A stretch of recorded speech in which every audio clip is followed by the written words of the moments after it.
Ya, terima kasih Anda masih bersama kami dan kita akan lanjutkan perbincangan kita ini. Tadi kita sempat membahas terkait dengan isu koalisi yang masuk ke pemerintah. Nah, ini kalau misalnya dari Mbak Eni sendiri, ini melihat dari sisi ekonomi, ini sinyalemen positif atau justru negatif nih, Ibu Eni? Kalau hari ini belum tahu, karena kan yang ditunggu oleh pelaku pasar terutama itu adalah postur kabinet.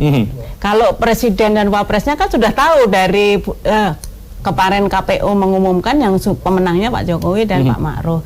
Tapi siapa yang nanti mengeksekusi semua kebijakan-kebijakan di kementerian?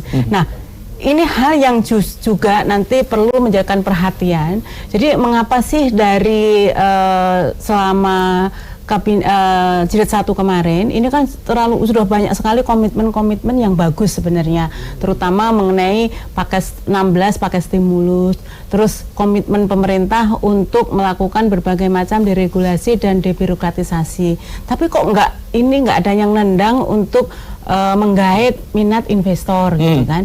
Nah, salah satunya ternyata ini yang harus mungkin nanti diharmonisasikan adalah kewenangan menteri. Jadi di dalam undang-undang, di semua undang-undang kita itu setiap ada penugasan kewenangan itu selalu bunyi undang-undangnya adalah kewenangannya berada di menteri yang membidangi hal tersebut. Nah, sehingga apa yang terjadi? Ego sektoral. Nah, ini yang menyebabkan kita sudah punya Menko, Menko Ekonomi itu ada 2, ada Menko Perekonomian dan Menko Kemaritiman. Itu tetap nggak bisa mengkoordinasikan ya kepentingan ego sektoral. Karena apa? Ternyata kewenangan eksekusinya itu berada di Kementerian Teknis. Bahkan di beberapa hal kalau mengacu pada undang-undang, kewenangan presiden pun itu diamputasi oleh kewenangan kementerian gitu kan. Nah, mudah-mudahan ini ke depan, kemarin kan pemerintah sudah memunculkan wacana untuk omnibus law ya. Nah, mudah-mudahan ini bisa terakomodir juga gitu. Sehingga apa? Sehingga ketidakpastian regulasi yang selama ini dikeluhkan oleh investor yang mau masuk ini benar-benar mendapatkan satu solusi yang konkret gitu. Nah, kalau Pak Emrus bagaimana melihat apa sinyalemen terkait dengan masuknya oposisi ke pemerintah? Saya kira suatu hal yang baik ya, karena memang kita melihat selama ini bahwa ketika oposisi itu ada, ternyata tidak memproduktif juga, justru mewacanakan sesuatu selalu sepakat untuk tidak sepakat, gitu ya, mengkritik pemerintah tetapi tidak berbasis pada data, fakta dan bukti dan tanpa solusi, bahkan begitu. Jadi saya kira perlu dipikirkan juga ya, merangkul jalan satu-satunya yang bisa dilakukan sehingga menjadi satu kesatuan yang utuh gitu ya dalam suatu koalisi. Namun demikian sekaligus memang kalau itu dilakukan koalisi dengan beberapa partai dibutuhkan memang leadership yang sangat luar biasa. Presiden harus menjadi orang yang menjadi kredibel di mata dari para menteri yang bersumber dari dari partai tersebut. Tentu seperti kata Bu Eni tadi, tentu harus dipikirkan oleh Pak Joko Widodo. Jangan sampai ada kebijakan-kebijakan presiden diamputasi oleh menteri dengan peraturan itu. Saya kira itu perlu dievaluasi. Sehingga kalau itu yang terjadi nanti, maka akan terjadi lagi nanti bahwa yang berkuasa itu di situ adalah menteri yang dari partai di mana duduk tersebut. Sehingga menjadi tidak heran bagi kita nanti menteri yang bersangkutan menjadi bertuan kepada ketua umum partainya atau kepada pengurusnya. Bukankah itu terjadi di Kementerian Pertanian dengan PKS yang lalu? Bukankah itu terjadi dengan Menteri Agama kita, Kementerian Agama kita dengan katakanlah P3 ketua umumnya, gitu ya. Jadi oleh karena itu, karena dia punya wewenang seperti itu menurut peraturan, saya kira itu perlu dievaluasi. Sehingga apa? Oke, diberikan kepada menteri suatu wewenang tertentu, tetapi suatu saat tertentu bisa saja presiden mengambil alih wewenang tersebut. Jadi tidak mutlak, tidak boleh jabatan yang dibawanya mengamputasi katakanlah wewenang daripada presiden dan wakil presiden. Saya kira pandangan dari Bu ini perlu merupakan suatu evaluasi bagi Bapak Presiden untuk mengevaluasi semua peraturan. Diberikan, tetapi suatu saat tertentu presiden bisa mengambil alih. Kalau memang boleh jadi menteri yang ada di situ dimanfaatkan kementerian itu untuk kepentingan-kepentingan kelompoknya dan lain sebagainya. Jangan sampai kementerian itu menjadi ATM bagi pada partai politik di mana menteri ada di sana seperti yang saya sebut dua kementerian tadi ya. Demikian. Oke, kemudian bicara soal konstelasi politik ini kan kita tahu DPR, MPR ini dikuasai kubu pemerintah yang sekarang ini. Ini bagaimana Anda melihat fenomena ini? di periode kedua ini? Saya kira memang real di lapangan gitu ya, bahwa kita melihat koalisi pemerintah yang bisa berada di legislatif ini. Jadi oleh karena ini sekaligus sebagai ini eksperimen lapangan. Jadi kalau kita lihat di legislatif, katakanlah dari PD Perjuangan sebagai ketua umum DPR-nya, baru kemudian ketua Golkarnya adalah dari ketua MPR-nya dari Golkar gitu ya. Kemudian DPD-nya juga sosok yang Mataliti itu kan sosok yang mendukung Jokowi juga kan. Dan mantan Golkar juga ya. Mantan Golkar juga. Nah, dan mantan Gerindra juga ya. Padahal Gerindra sudah mau merapat ini. Ini menurut pandangan saya ini merupakan suatu eksperimen lapangan. Jadi kalau ini gagal, itu berarti pertanyaan besar kita bahwa pemusatan kekuasaan itu tidak baik. Tetapi kalau ini berhasil sebagai suatu eksperimen lapangan, sehingga kita melihat Indonesia bagaimana 5 tahun ke depan. Nah, oleh karena itulah sangat hati-hati ini dilakukan oleh teman-teman yang menduduki jabatan tersebut, terutama pendukung pemerintah. Ke depan isi ini bisa menjadi membawa nama pemerintahan atau katakanlah kekuasaan 5 tahun ke depan lebih baik, atau bisa menjadi suatu katakanlah kritik daripada masyarakat. Ternyata berpusatnya kekuasaan itu menjadi menimbulkan tends to corrupt, misalnya seperti penyimpangan dan lain-lain sebagainya. Demikian. Sebenarnya kita kan sudah pernah punya pengalaman ya yang panjang, terutama di Orde Baru. Yang jelas ketika ada pemusatan kekuasaan itu stabilitas memang terjadi, tercapai. Nah, tinggal kita sekarang belajar kelemahan-kelemahan yang dulu kita kritik habis-habisan selama Orde Baru, terutama terkait dengan tadi abuse of power. Jadi penyalahgunaan kewenangan yang kekuasaan tend to corrupt itu yang harus benar-benar kita tanggulangi, kita sediakan balancesnya gitu. Makanya salah satunya kemarin kita termasuk yang mendukung penguatan KPK misalnya. Nah, ini kan sebagai untuk agar ada balancing gitu kan, dan juga tadi membuka seluas-luasnya aspirasi publik. Jadi kalau ada mahasiswa, civil society menyampaikan kritik, peran ya jangan dibilang makar gitu kan, karena ini adalah saluran-saluran yang bisa dibuka. Karena dari satu sisi tadi kita membutuhkan stabilitas di sisi politik, stabilitas di sisi keamanan, itu kita setuju karena itu yang memang sangat dibutuhkan, termasuk juga kebutuhan untuk mengakselerasi pertumbuhan ekonomi kita.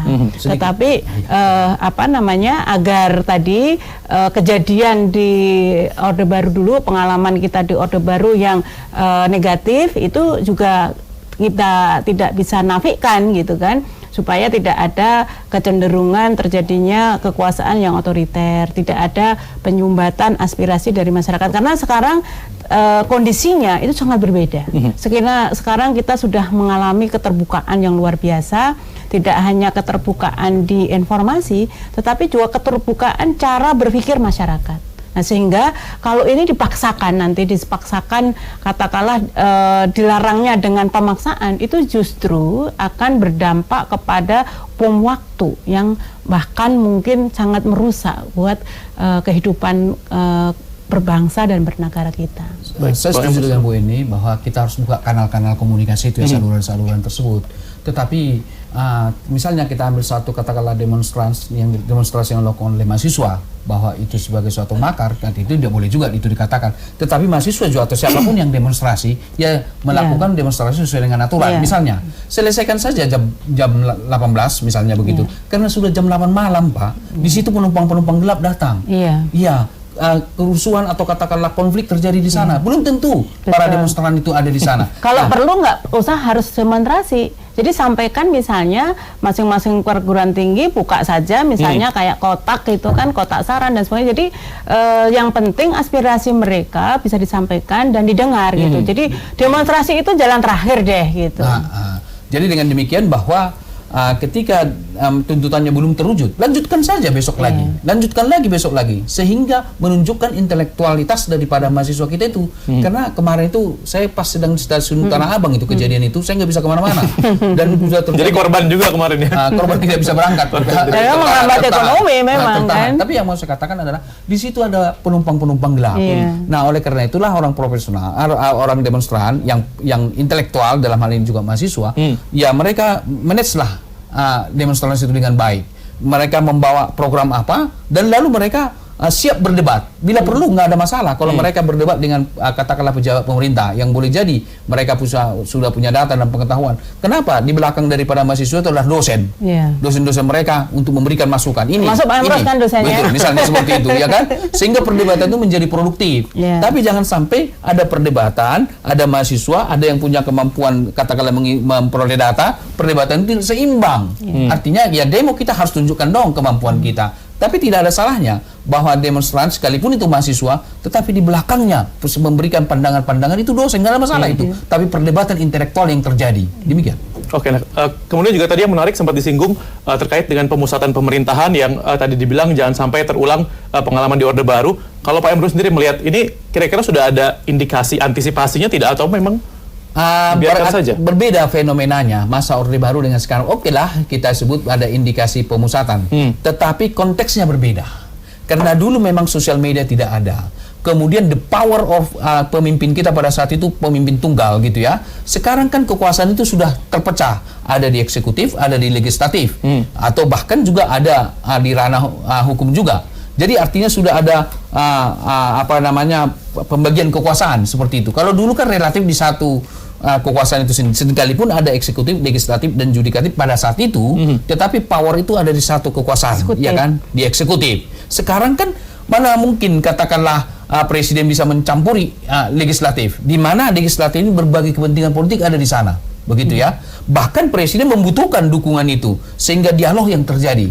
Demikian juga katakanlah kemerdekaan daripada yudikatif kita. Sekarang mereka sudah mendiri tuh Mahkamah Agung, sekalipun memang ketika ada kemandirian, masih ada oknum-oknum hakim kita yang melakukan pelanggaran-pelanggaran yang tidak baik. Kadang-kadang saya terus terang melihat ketika sidang pengadilan kita ikuti ya, dalam sidang pengadilan yang mulia Bapak Hakim yang mulia gitu, apa benar mereka mulia yang melakukan penyimpangan itu maksud saya. Saya kira ini koreksi bagi teman-teman hakim kita. Saya kira sejatinya mereka, karena memang ada beberapa hakim yang sudah melakukan penyimpangan, bahkan korupsi, saya kira mereka perlu mendeklarasikan, mohon nama mulia kami dikoreksi. Gitu loh. Karena yang mulia itu tanpa cacat loh. Berarti masih ada oknum. Kita sebut istilah oknum. Tapi saya mengatakan, itu kan hanya sebenarnya pemakaian istilah oknum melakukan korupsi atau penyimpangan itu teknik cuci tangan. Kenapa saya mengatakan itu? Kalau seseorang itu melakukan penyimpangan di suatu instansi, berarti ada suatu sistem yang tidak berlaku di situ. Ada kontrol yang tidak berfungsi di situ. Kalau itu pengadilan hakim, pengadilan tingkat pengadilan negeri, berarti ada ketuanya kan di situ. Ada pengadilan tingkat tinggi kan, ada Mahkamah Agung. Berarti kontrol tidak berjalan. Artinya bahwa kalau saya mengatakan bahwa kalau anak buah salah atau hakim di pengadilan melakukan penyimpangan, ya pimpinan di atas ikut bertanggung jawab. Karena anak buah salah, pimpinan ikut menanggung risiko itu atau bersalah karena tidak ada kontrol. Tetapi kalau pimpinan salah belum tentu anak buah salah. Nah, seringkali memang kita melakukan teknik cuci tangan. Itu oknum-oknum. Sama halnya yang terjadi di kementerian. Kalau ada korupsi dan lain-lain itu oknum-oknum. Bukankah di situ ada sistem? Bahkan menurut pandangan saya, korupsi itu sebenarnya tidak berdiri sendiri. Itu berbagi sesuatu bentuk dalam suatu sistem yang terjadi. Kalau itu mau dibongkar gitu ya. Nah, oleh karena itulah saya pikir di kementerian kita ke depan atau instansi kita perlu ada semacam upaya yang dilakukan oleh Bapak Presiden pencegahan korupsi di internal eksekutif itu sendiri. Jadi tidak lagi kalau sudah OTT dan lain-lain sebagainya kita mengandalkan KPK semata-mata seperti itu. Sekalipun di KPK sendiri sebenarnya masih ada masalah yang harus kita pertanyakan. Saya terus terang mengatakan melemahkan KPK itu ada dua. Dari luar KPK maupun dari dalam KPK. Ada indikasi melemahkan itu. Makasih. Jadi mungkin saya menggarisbawahi tadi ya. Jadi ketika ada dominasi pemusatan kekuasaan, yang paling penting tadi saya setuju Bang Emrus itu adalah adanya strong leadership. Karena kalau tidak ada strong leadership itu beresiko. Betul. Sangat beresiko terjadinya konflik.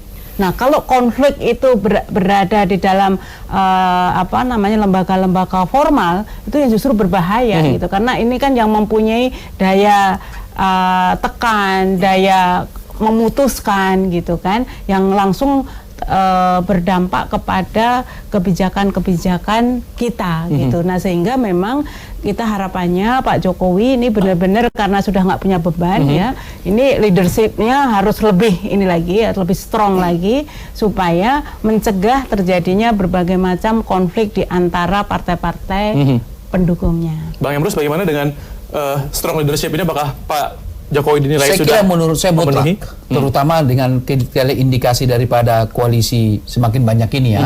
Kalau semakin banyak yang dipimpin, pasti semakin dibutuhkan strong leadership. Semakin sedikit yang dipimpin, itu semakin berkurang strong leadershipnya. Itu udah pasti, itu aksioma, gitu ya. Nah, dalam konteks ini, kalau memang benar-benar diwujudkan koalisi gotong royong, masuknya misalnya Gerindra, masuknya PAN, masuknya Demokrat, berarti gerbong daripada koalisi semakin besar.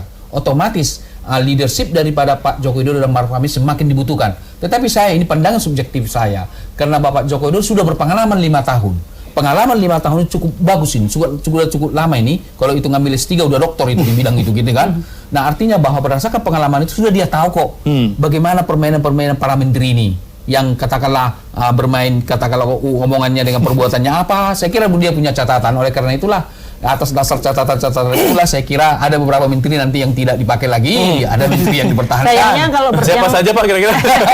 Nggak, sayangnya kalau yang akrobat itu ketua partai itu ya itu yang repot. Dan Pak Jokowi dulu tahu persis itu 5 tahun pertama itu cukup lah bagi dia untuk melihat itu. Oke, akrobat itu. Oke, ini sekarang kita bahas menteri. Tadi sudah disinggung-singgung sedikit. Kalau misalnya Pak Emro sendiri ini melihat komposisi menteri di periode kedua ini akan seperti apa nih? Walaupun mungkin belum masih ada tarik ulur tadi segala macam. Baik. Bagaimana Anda melihat? Pak Joko Widodo pernah men-sounding bahwa profesional itu 55%. Dari partai 45%. Ya saya kira itulah pandangan beliau. Kalau saya berpendapat seperti yang saya katakan tadi, kelompokkan dulu lah partai menteri ini. Mana partai kelompok kementerian yang boleh diberikan kepada partai politik, mana yang harus ke profesional dalam konteks untuk mencapai tujuan mewujudkan janji-janjinya, gitu ya. Jangan sampai misalnya kementerian tertentu di situ menjadi katakanlah misalnya mengatakan sumber daya manusia. Mungkin boleh didetail Bang, itu pos-pos menteri mana saja yang harus diisi oleh profesional dan itu seperti apa? Sangat tergantung dari Bapak Presiden. Tapi menurut pandangan saya bahwa yang profesional murni ekonomi semua itu harus dari profesional supaya tidak ada konflik kepentingan di sana, gitu ya. Baru yang penegakan hukum yang langsung bersentuhan dengan masyarakat. Tetapi Kementerian Dalam Negeri, Kementerian Sosial, kalau mau jujur secara itu semua dari profesional, tapi tidak mungkin karena partai kan sudah berjasa tanda kutip. Nah, oleh karena itu saya mengatakan karena itu sudah given dalam tanda kutip, maka bahwa Kementerian Dalam Negeri, Kementerian Sosial, Kementerian Hukum dan HAM, Kementerian katakanlah yang lain-lainnya bisa diberikan kepada orang partai. Tetapi misalnya Kementerian SDM misalnya, wah ini saya pikir suatu potensi yang sangat luar biasa ini. Kalau boleh murni ke profesional diberikan ini, karena di sini income kita, karena bisa persoalan-persoalan izin di sana kan, karena kita melihat beberapa kementerian atau kata pemerintahan, saya kira masa SBY itu ada menterinya yang bermasalah kan tentang SDM itu. Ya Pak Wajik ya. Iya kan bermasalah di situ karena memang di sini ini lahan ini. Jadi oleh karena itu diberikan ke orang profesional murni, siapapun itu, tapi tidak ada kaitannya sama sekali, tidak ada afiliasi politiknya terhadap partai tertentu. Berikan saja yang murni. Itu saya kira bagus sekali kalau itu dilakukan. Kita tidak yakin karena hampir semua rezim, sekalipun dari profesional, ternyata juga harus di-endorse dari partai gitu kan. Memang ini tantangan. Tetapi yang penting adalah integritas. Karena kita lihat juga kemarin komposisi di jilid pertama yang kita kira oleh publik itu dari profesional, ternyata juga kinerjanya juga tidak memuaskan gitu kan. Jadi yang paling penting sebenarnya bagaimana benar-benar nanti menteri-menteri yang ditunjuk dan membantu Presiden ketika sudah ditetapkan menjadi menteri ya harus benar-benar memfokuskan atau menghibahkan dirinya benar-benar untuk kepentingan negara. Jadi sekalipun mereka misalnya sudah mereka berasal dari partai ataupun berasal dari katakanlah pengusaha. Tadi kan juga ada kekhawatiran kan kalau ada dari pengusaha takutnya nanti yang dibesarkan hanya kelompok usahanya gitu kan. Makanya sebenarnya semacam fakta integritas itu kan juga penting gitu kan. Supaya apa? Supaya ini meminimalisir potensi terjadinya penyalahgunaan tadi gitu. Jadi walaupun itu juga tidak akan bisa menjamin gitu kan, tapi dengan fakta integritas minimal Presiden itu sudah memegang komitmen masing-masing. Jadi kalaupun nanti di dalam implementasinya ada yang menyalahi atau menyimpang dari fakta integritas, tinggal ditunjukkan kita sudah punya komitmen seperti ini. Nah, konsekuensinya kalau Anda melakukan di luar yang sudah kita sepakati, berarti kalaupun Presiden memberikan punishment itu bukan salahnya Presiden. Oke, Jadi baik. saya tambahkan sedikit saja, selain katakanlah fakta integritas diperlukan oleh Bapak Presiden target yang diberikan kepada menteri yang bersangkutan. Tentu selama 5 tahun ini, tahun pertama apa target, jadi terukur aja langsung dalam kementerian tersebut. Kalau itu atas dasar itu nanti dilihat kritik apakah itu tercapai atau tidak gitu ya. Tapi saya lebih setuju target KPI-nya itu tidak sektoral. Jadi katakanlah, karena gini, kalau di dalam ekonomi terutama ya, ini kan saling berkaitan. Katakanlah misalnya kita untuk target pertumbuhan industri, nanti biasanya kan kita supaya ekonomi kita berkesinambungan, industri itu harus tumbuh di atas pertumbuhan ekonomi nasional.